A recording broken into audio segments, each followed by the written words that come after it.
Bueno. Señor, te rogamos que bendigas el compartir tu palabra, que sea tu palabra, Señor, sea tu voz hablando a cada uno de nuestros corazones, Señor. Señor, tu Espíritu Santo esté revelando tu voluntad a nuestras vidas, Padre, y así edificándonos en el nombre de Jesús. Amén. Amén. Quería compartir esta mañana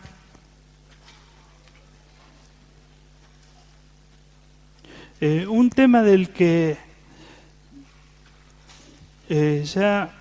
no sabía si decir esto, pero lo digo para que sepan que sé que es un tema repetido, que lo hablé en junio del 2009. Y no es lo mismo, sino que lo retrabajé, pero es una meditación sencilla sobre lo que lo que le puse como título, religiosidad versus relación con Dios, o religioso versus discípulo. Parece que un tema así a lo mejor no tendría a lo mejor cabida entre nosotros, pero yo sentí que era lo que tenía que compartir esta mañana. Cuando Jesús desarrolla su ministerio, cuando Jesús cuando leemos en el relato de los evangelios lo que Jesús va haciendo en el desarrollo de su ministerio, Jesús menciona como interlocutores a los que Él les va hablando, menciona a la gente, menciona a los discípulos y menciona también a los religiosos. Los menciona como los escribas y los fariseos, los religiosos de la época. A todos, con cada uno de ellos tiene o establece una relación donde se ven cosas en común para todos y cosas en particular para cada uno de estos grupos de gente con las cuales Jesús se relaciona durante su ministerio. A todos les presenta sus enseñanzas, a la gente, a sus discípulos, a los religiosos. A todos les presenta sus enseñanzas, en forma de parábolas, en forma directa, como respuesta a las preguntas, pero todos escuchan, a todos se les presenta, Él les presenta sus enseñanzas. En cuanto a los religiosos, encontramos muchas reprensiones a los escribas y fariseos. Los reprende, si uno tiene que buscar una idea general por la que los reprende por sus actos, por aquellos actos que están originados en intenciones equivocadas. Los reprende por actos que están originados en intenciones, motivaciones, actitudes equivocadas. A la gente por lo general se la encuentra junto con los discípulos, enseñándoles Jesús el Evangelio del Reino, les habla por parábolas, como decía antes, etc. Y a sus discípulos los llama amigos. Les enseña las cosas escondidas en las enseñanzas que daba por parábolas. Encontramos en el relato de los evangelios que Jesús, después de hablarle a todos por parábolas, les explica a sus discípulos en forma particular el contenido, el significado de esas parábolas. A los discípulos les revela sus secretos. A los discípulos les encomienda tareas. Comparte con ellos, con los discípulos, no solo las enseñanzas del Evangelio del Reino, sino también otras cosas que el Padre le ha comunicado. Y comparte también momentos íntimos, momentos difíciles, momentos de dolor. Esa es la forma en la que uno encuentra que Jesús se relaciona con estos grupos con los que trata en el desarrollo de su ministerio. Obviamente, si queremos elegir en qué grupo estar, todos elegiríamos el grupo de los discípulos. Es que somos discípulos, hemos elegido ser discípulos de Cristo y hemos tomado ese camino. Y si somos discípulos, también nos encontramos en esa posición de recibir la revelación de su voluntad, recibir la revelación de sus secretos, también de recibir la encomienda de tareas, como podemos encontrar en el Evangelio que Jesús da a todos. Ahora, ¿por qué religioso versus discípulo? ¿O por qué religiosidad versus relación con Dios?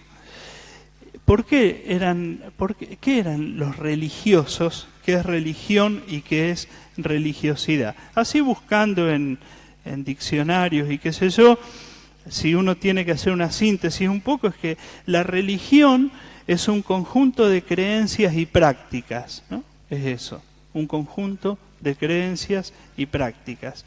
Y la religiosidad es la práctica o cumplimiento de las obligaciones que la religión indica o impone, ¿no? Religión, las creencias, las prácticas, religiosidad, el cumplimiento de las obligaciones que la religión está imponiendo. Si nosotros miramos bien este contenido, es efectivamente lo que observamos en la actitud de los escribas y fariseos a cada momento. Ellos tenían un sistema de creencias y prácticas y trataban de cumplir con las obligaciones que ese sistema de creencias y prácticas les estaba imponiendo. Entonces, por eso, casi todas las preguntas que le van haciendo en los distintos momentos a Jesús, van por ese lado, van por el lado del cumplimiento de las obligaciones. Le reprochan que sana a los enfermos un sábado, y así, ¿no? Todo pasa por el cumplimiento de las obligaciones. El interés del religioso está en el cumplimiento de esas reglas. Y Jesús rechaza la actitud del religioso y orienta a los discípulos a que vivan no de acuerdo a la religiosidad, sino de acuerdo a la fe que transforma el corazón. Y busca que las acciones que hagan, que desarrollen los discípulos, se originen en ese corazón transformado por la fe, y no en la religión, y no en las reglas, sino en el corazón transformado por la fe.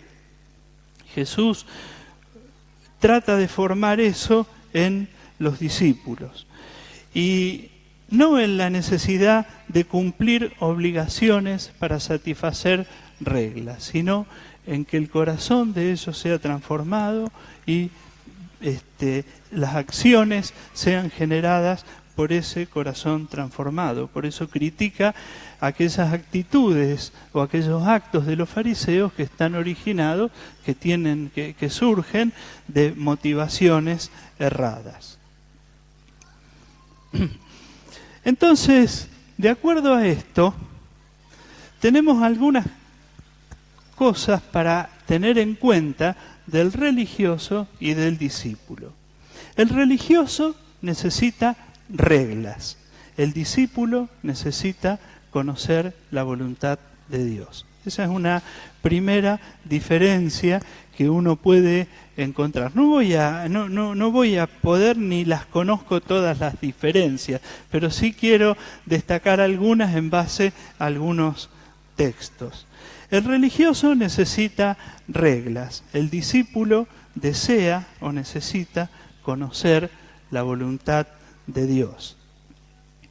En la Biblia hay un montón de pasajes con estos con conceptos que o ilustran o nos orientan o nos dicen esto que acabo de decir. Por ejemplo, el Salmo 19, versículo 14. Voy a leer varios textos, así que voy a tratar de detenerme en el contenido del texto. Los que anotan o pueden tomar nota, pero no los voy a ir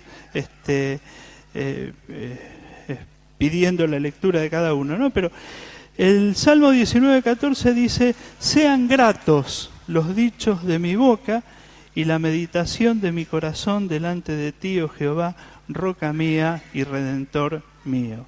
El salmista tenía esa preocupación, la preocupación del corazón, no la preocupación de la religión. Sean gratos los dichos de mi boca y la meditación de mi corazón. Se preocupaba porque lo que tenía dentro de su corazón sea grato para Dios. Lucas 6:45, Jesús dice: el buen hombre del buen tesoro de su corazón saca bien, y el mal hombre del mal tesoro de su corazón saca mal, porque de la abundancia del corazón habla su boca. La importancia de lo que hay en el corazón, la importancia de lo que hay en el corazón y de lo que destaca Jesús, de que nuestras acciones tienen que ser el resultado de lo que hay en el corazón. Y aquí estimula a los discípulos a que en el corazón de ellos haya abundancia de bien, abundancia del conocimiento de Dios. Otro texto en Lucas también, Lucas 16, 14 y 15, está hablando acerca de los bienes materiales. Y dice, Jesús, ¿no? Está hablando acerca de los bienes materiales. Y dice: y oían también todas estas cosas los fariseos, los religiosos, que eran avaros, y se burlaban de él. Entonces les dijo: vosotros sois los que os justificáis a vosotros mismos delante de los hombres, mas Dios conoce vuestros corazones, porque lo que los hombres tienen por sublime delante de Dios es abominación. La importancia, ustedes, tomé este texto porque no es de los clásicos en los que, o de los que uno toma frecuentemente para mostrar las reprensiones que Jesús les hace a los fariseos. Ustedes son los que se justifican a ustedes mismos. Con la religión, con los actos enfermos, se justifican a ustedes mismos delante de los hombres. Con los actos de obediencia a las reglas, creen estar bien, creen estar justificados delante de los hombres. Ustedes son los que se justifican a ustedes mismos delante de los hombres. Pero Dios conoce vuestros corazones, porque lo que los hombres tienen por sublime delante de Dios es abominación. El discípulo necesita tener la voluntad de Dios en su corazón.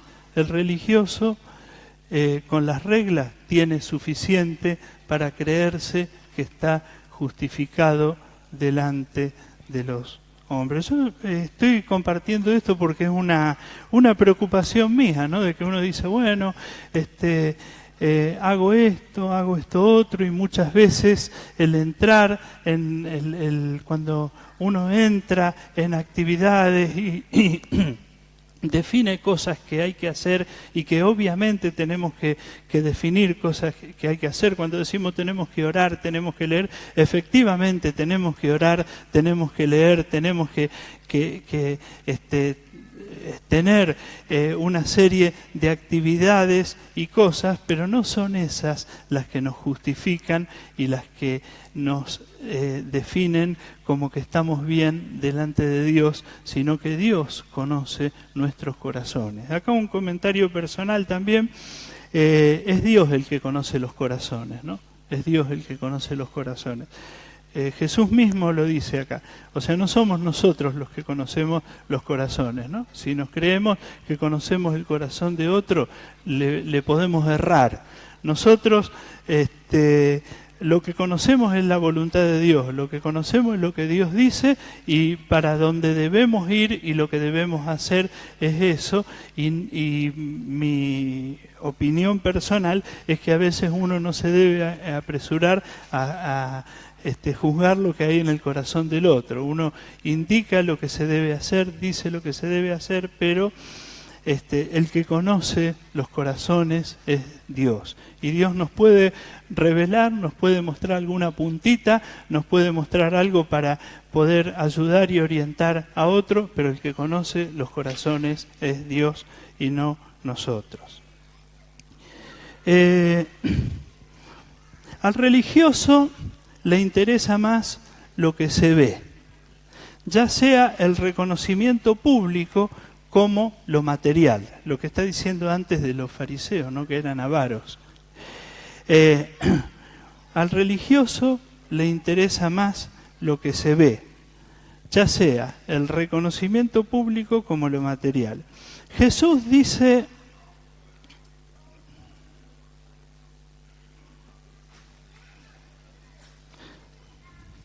estoy más acostumbrado al papel, entonces se me terminó lo que decía y creí que dándolo vuelta así iba a tener acá escrito lo que seguía. Tengo que hacer así con el dedo.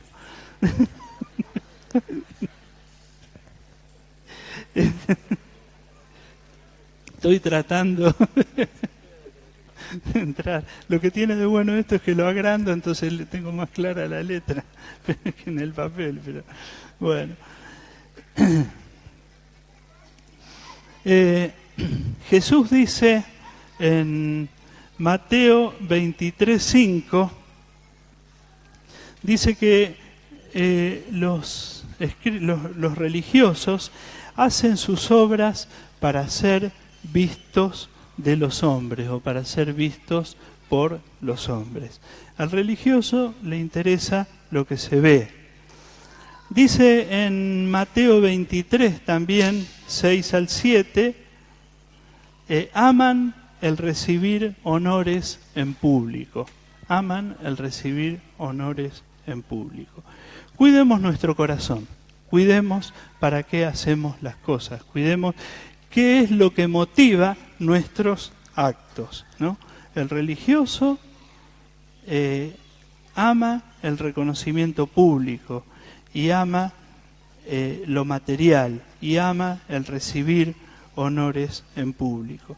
La actitud del discípulo es opuesta, es la humildad.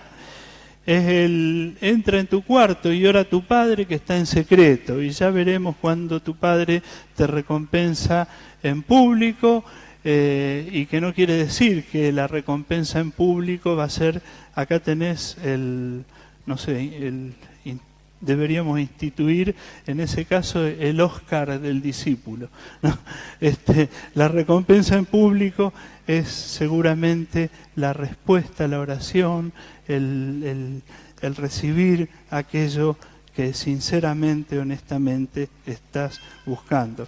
La actitud del discípulo es la humildad. De los religiosos dice que son guías ciegos, necios, hipócritas, y destaca que ellos le dan más importancia a lo que se ve que a lo que no se ve, o a aquello que tiene valor material sobre lo que no es material. Es más importante, les dice Jesús, la ofrenda del altar que quien santifica esa ofrenda. es más importante el oro del templo que quien santifica el oro, el dinero. El diezmo es más que la justicia, la misericordia y la fe. Para los religiosos es lo que le dice Jesús, revelando de alguna manera que lo que a ellos les importa es la honra en público y los bienes materiales. Un caso también interesante para mencionar, un texto, ¿no?, de la Biblia para mencionar sobre este contrapunto entre religioso y discípulo, es el juicio a las naciones. Si recuerdan este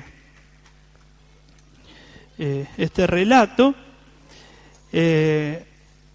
leo algunos textos como para ubicarnos. Cuando el Hijo del Hombre venga en su gloria y todos los santos ángeles con él, entonces se sentará sobre el trono de gloria, y entonces dice que serán reunidas delante de la gente y apartará los unos de los otros como aparta el pastor las ovejas de los cabritos.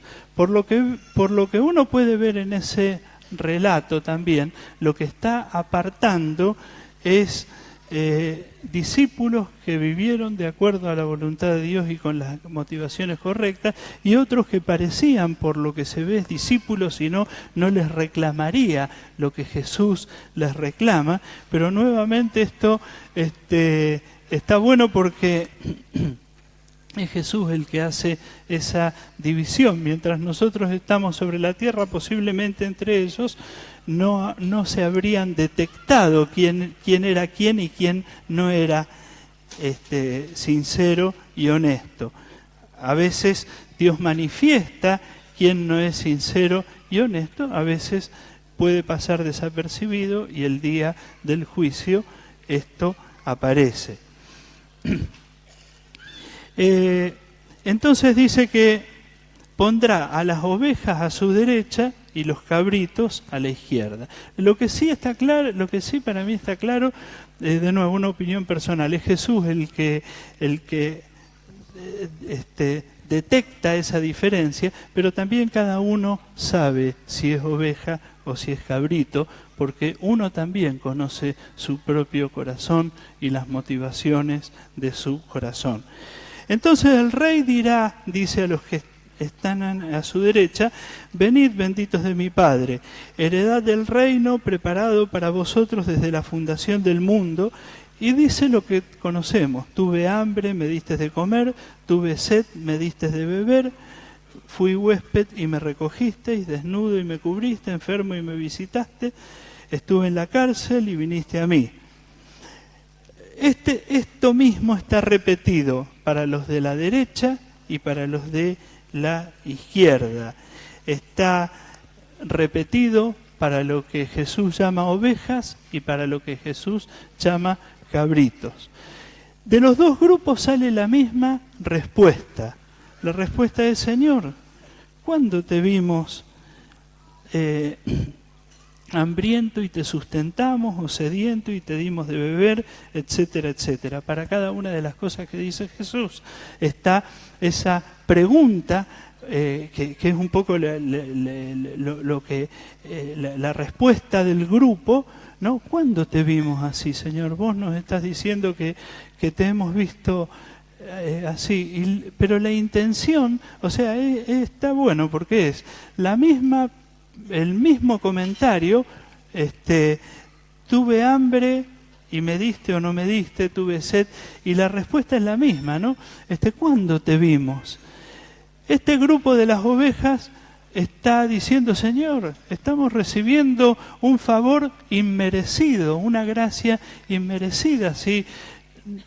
No te vimos y te dimos de comer, no te vimos hambriento a vos. Entonces Jesús les explica, ¿no? Y les dice: de cierto os digo que en cuanto lo hicisteis a uno de estos mis hermanos pequeñitos, a mí me lo hicisteis. O sea, este grupo de un corazón que buscaba la voluntad de Dios, de un corazón que tenía la voluntad de Dios, contesta así: Señor, ¿cuándo te vimos en esa situación? Señor, nos estás dando un vuelto de más, nos estás dando de más, nos estás atribuyendo algo que nosotros no hicimos. No merecemos lo que nos estás dando. Y Jesús les dice, no, pero a ver, les voy a aclarar.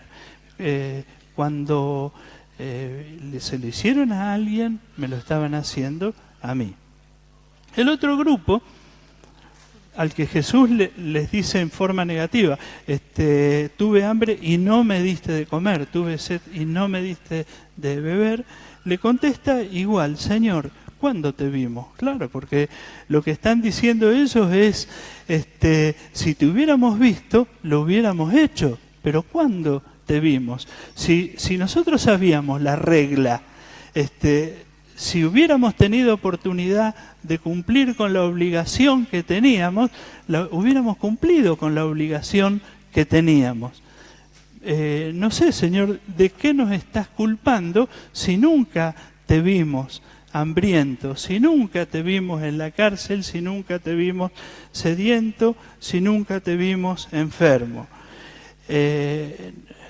No sé qué me venís a echar la culpa si fui todos los domingos a la reunión, si ponía el diezmo todos los domingos, si no sé de qué me venís a echar la culpa, si yo con lo que podía cumplir, cumplí, con las reglas que conocía, las cumplí, pero me estás diciendo de que no hice esto. Entonces Jesús le aclara lo mismo.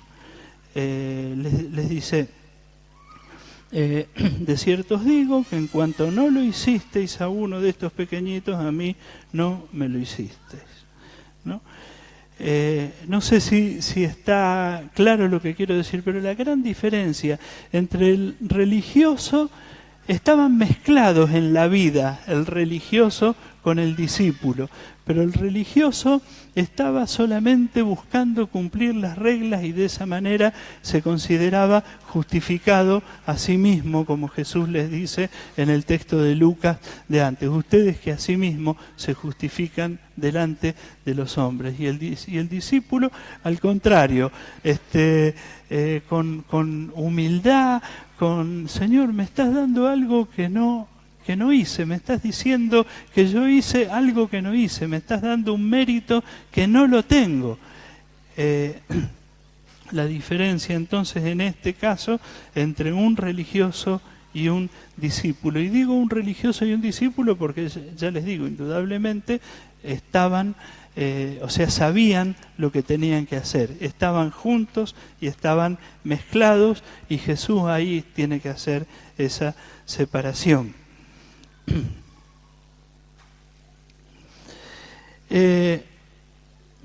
Un comentario sobre la religiosidad y la relación entre hermanos. Acerca de esto, está muy bien descrito, muy bien ilustrado, muy bien expresado en el capítulo 14 de Romanos. El capítulo 14 de Romanos, que no lo vamos a leer completo, pero después pueden,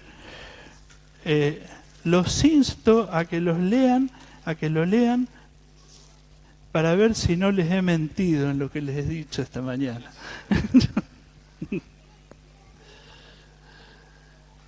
El capítulo 14 de Romanos dice los débiles en la fe, habla de los débiles en la fe. Entonces, pero en esto que habla de los débiles en la fe, empieza a hablar de la comida, empieza a hablar de los rituales de los días, y qué sé yo, dice cosas como, ¿tú quién eres que juzga al criado ajeno, para su propio Señor está en pie o cae, pero estará firme porque poderoso es el Señor para hacerlo estar firme. Uno hace diferencia entre día y día, otro juzga iguales a todos los días, cada uno está plenamente convencido en su propia mente. Un poquito más adelante habla de la comida. El que come para el Señor come, dice, el que come para el Señor come porque da gracias a Dios, y el que no come para el Señor no come, hablando de comidas específicas, y da gracias a Dios, porque ninguno de vosotros vive para sí y ninguno muere para sí. De manera, dice un poquito más adelante, que cada uno de vosotros dará a Dios cuenta de sí. Así que ya no nos juzguemos más los unos a los otros, sino más bien decidid no poner tropiezo u ocasión de caer al hermano. No poner tropiezo, ahí está, digamos, como enunciando un principio que debemos tener en cuenta siempre. No poner tropiezo u ocasión de caer al hermano, imponiendo cosas que no son algo que como esto, ¿no? Como esto de las comidas, de los días, etcétera, etcétera. Pero los puntos principales de este capítulo son: el que come no menosprecie al que no come, y el que no come no juzgue al que come, ¿no? Está hablando entonces, como decía en Romanos 14, de ciertos alimentos que se podían comer y que no se podían comer. La carta es la carta a los romanos, y allí hay judíos convertidos que están en Roma. Yo no tengo muy claro, pero puedo más o menos imaginar. Uno, si ha leído un poco, ve cuáles son las costumbres de los romanos y las comidas, y los días y todo eso, ¿no? No sé, por ejemplo, viene carnaval, ¿no? Un día que ya sabemos qué significa y qué es, ¿no es cierto?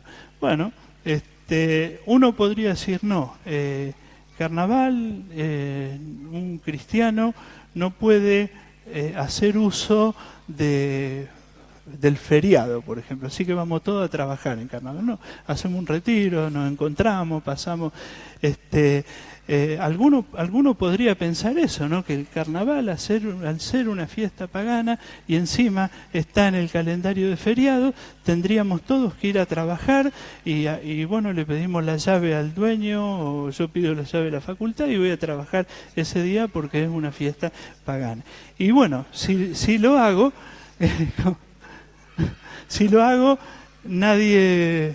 que nadie me critique, y si otro en vez de eso lo usa para pasar el día con los hermanos y tomar mate y qué sé yo, está bien también, ¿no? El que come no menosprecia al que no come, y el que no come no juzgue al que come en estas cosas. ¿Cómo? Claro, yo no dije eso. No, eso sí ya es para charlar un poquito, ¿no? ¿Cómo? Hugo me dice acá que el problema es si va al corso. Claro, bueno, eso ya es para charlarlo un poquito.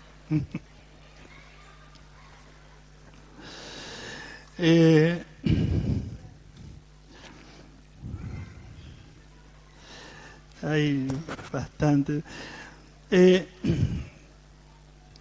Si uno hace diferencias entre los días y otro no, cada uno esté convencido en su propia conciencia, en su propia mente. Ninguno vive o muere para sí, sino para el Señor, que es el Señor de los muertos y de los que viven. Como aplicación para nosotros, cuando nos descubramos juzgando sobre estas cosas, pensemos que un día vamos a estar ante el tribunal de Cristo y cada uno de nosotros deberemos dar cuenta de nosotros mismos. Y como leía antes, en lugar de juzgar, debemos decidir no poner tropiezo al hermano. Lo que sí está claro es que la voluntad de Dios va más allá de las reglas de la religión.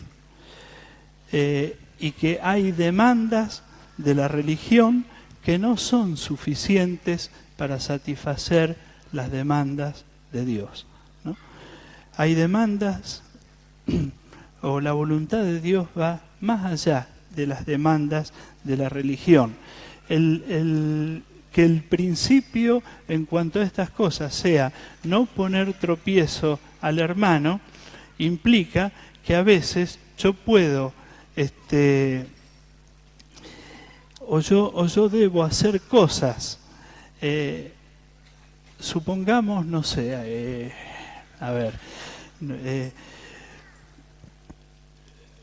voy a la casa de un hermano que cree que Dios quiere que solamente tenemos que comer, que solamente tenemos que comer vegetales, por ejemplo, ¿no? Que puede... ¿Cómo? No, pero estoy diciendo un hermano, ¿no? algún hermano que cree que solamente hay que comer vegetales. Yo no me voy a poner a discutir y argumentarle. Yo me acuerdo, había épocas, cuando yo era chico, un creyente muy sincero, llegaba Semana Santa y tenía los vecinos católicos que comían pescado, y él, para demostrar que era creyente evangélico, hacía un asado y salía el humo por todos lados, ¿no? De verdad. O sea, las demandas del reino de Dios van mucho más allá de eso, y si yo voy a la casa, como decía, de un hermano que, por ejemplo, cree que solamente tiene que comer vegetales, yo, no me voy a poner a discutir sobre eso, y a mí mucho las verduras no me gustan, pero las comeré igual, ¿no? O sea, es un ejemplo muy, muy sencillo, no tan espiritual ni nada por el estilo, pero lo que quiero decir es que la voluntad de Dios va más allá de los requisitos de una religión o un reglamento o un conjunto de reglas. No sea que por la comida yo pierda a mi hermano, no sea que por los días yo pierda también a mi hermano. El principio es aún negarnos a nosotros mismos, aunque tengamos la libertad en nuestra conciencia de hacer cosas que otro no tiene libertad como para hacerlo. No sé, hay un montón de temas sobre esto, pero por ejemplo ahora me estoy acordando, en los primeros retiros de embalse, hay hermanos que piensan que tomar una copa de vino en la mesa no tiene problema, hay otros que piensan que sí hay problema. ¿Qué vas a hacer? ¿Vas a tratar, vos que no tenés problemas de conciencia, vas a tratar de convencer al otro que no tenga problemas de conciencia? No, lo que vas a hacer es no tomar la copa de vino. Y me acuerdo de esos retiros, a lo mejor ustedes se acuerdan, cuando llegaba la hora del almuerzo, y yo me acuerdo de Kit pasando por las mesas de algunos y diciéndole: no pidan vino porque hay tales hermanos que piensan que no hay que tomar vino. O sea, las demandas para el discípulo y lo que Dios quiere va más allá de las reglas que la religión establece. La voluntad de Dios va más allá de las reglas de la religión. Eso entonces en cuanto a la religiosidad y la relación entre hermanos. El religioso busca no hacer lo que estrictamente no está permitido. El discípulo busca hacer la voluntad de Dios. Todo me es lícito, pero no todo me conviene. 1 Corintios 6:12 o 10:23. todo me es lícito, pero no todo me conviene. El religioso busca estar de acuerdo con lo que es lícito, pero el discípulo busca aquello que le conviene en el sentido de agradar a Dios, no de conveniencia personal, sino todo aquello que le conviene en el sentido de agradar a Dios. Si se pretende agradar a Dios haciendo solo lo que es lícito, no nos va a alcanzar, nos vamos a quedar cortos. Las demandas de la religión quedan satisfechas con lo externo. Las demandas de Dios se satisfacen con lo interno y sale como consecuencia también lo externo. Algunas cosas para terminar, como frases así como a modo de conclusión. El religioso, repasando también algo de lo que dije, el religioso necesita reglas, el discípulo desea conocer la voluntad de Dios. El religioso da importancia a las conductas externas, el discípulo presta atención a que Dios transforme su corazón y sus conductas sean el resultado de esa transformación, ¿no? El religioso da importancia solo a las conductas externas. El discípulo presta atención a que Dios transforme su corazón y sus conductas sean el resultado de esa transformación. El religioso presta atención solo a lo que los demás opinan de él. El discípulo presta atención a lo que Dios piensa de él. El religioso responde a la demanda de la regla. El discípulo responde a la demanda de Jesús. El religioso tiene como único impulso el saber que cumpliendo obligaciones está en orden consigo mismo, ¿no? El religioso tiene como única fuerza, impulso para hacer lo que hace, saber que cumpliendo obligaciones está en orden consigo mismo. El discípulo tiene como impulso el Espíritu Santo que coloca en su corazón el querer y el hacer. El religioso no puede estar satisfecho con su vida. El discípulo puede comprobar que la voluntad de Dios es agradable y perfecta. Como conclusión final, yo digo, bueno, estamos en el segundo mes, iniciando el segundo mes del año, prácticamente iniciando el año.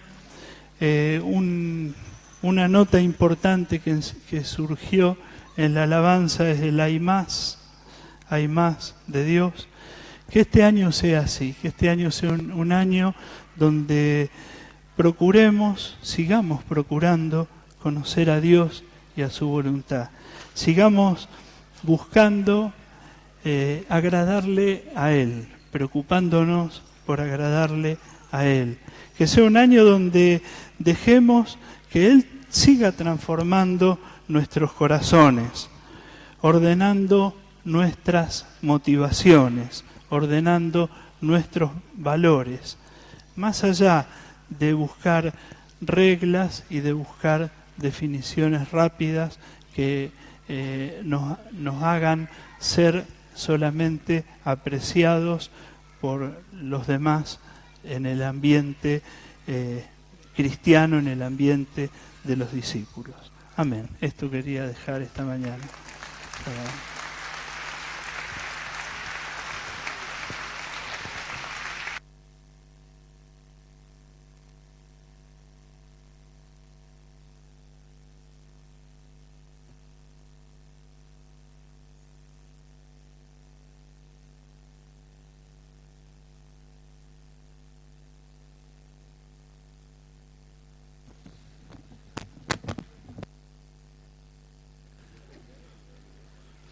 Hermanos, preguntale a la persona que tenés al lado si es oveja o cabrito.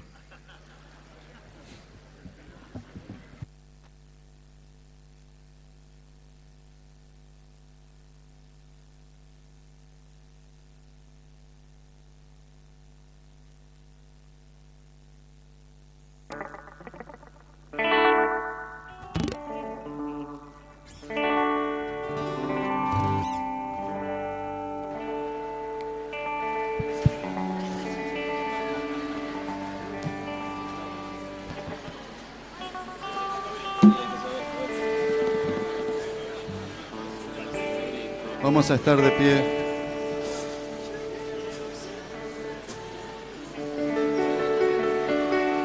Yo quiero ser como tú.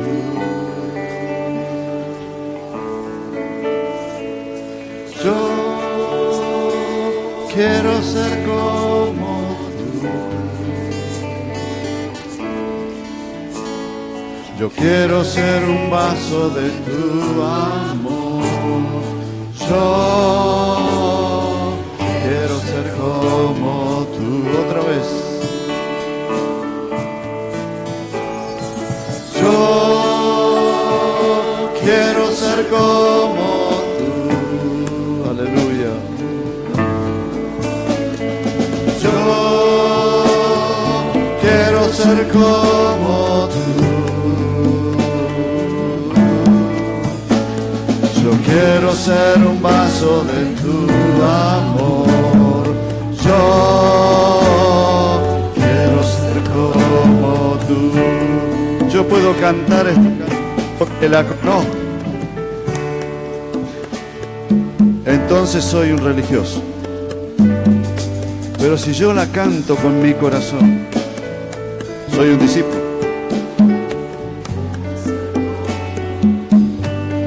Yo quiero ser como tú. Yo quiero ser como tú. Yo quiero ser como tú. Yo quiero ser un vaso de tu amor. Yo quiero ser como tú. Otra vez. Yo quiero ser como tú. Yo quiero ser como tú. Yo quiero ser un vaso de tu amor. Yo quiero ser como tú. Señor, gracias por esta palabra. Señor, gracias por tu orientación. Eres el Dios que mira los corazones. Señor, y aquí estamos con nuestro corazón delante tuyo. Y te decimos estas palabras.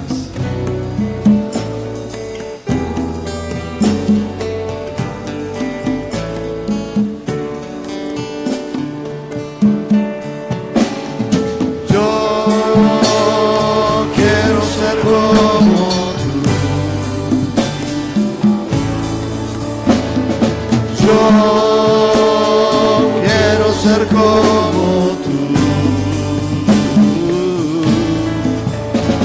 Yo quiero ser un vaso de tu amor. Yo quiero ser como tú. Yo quiero ser un vaso de tu amor. Yo quiero ser como tú.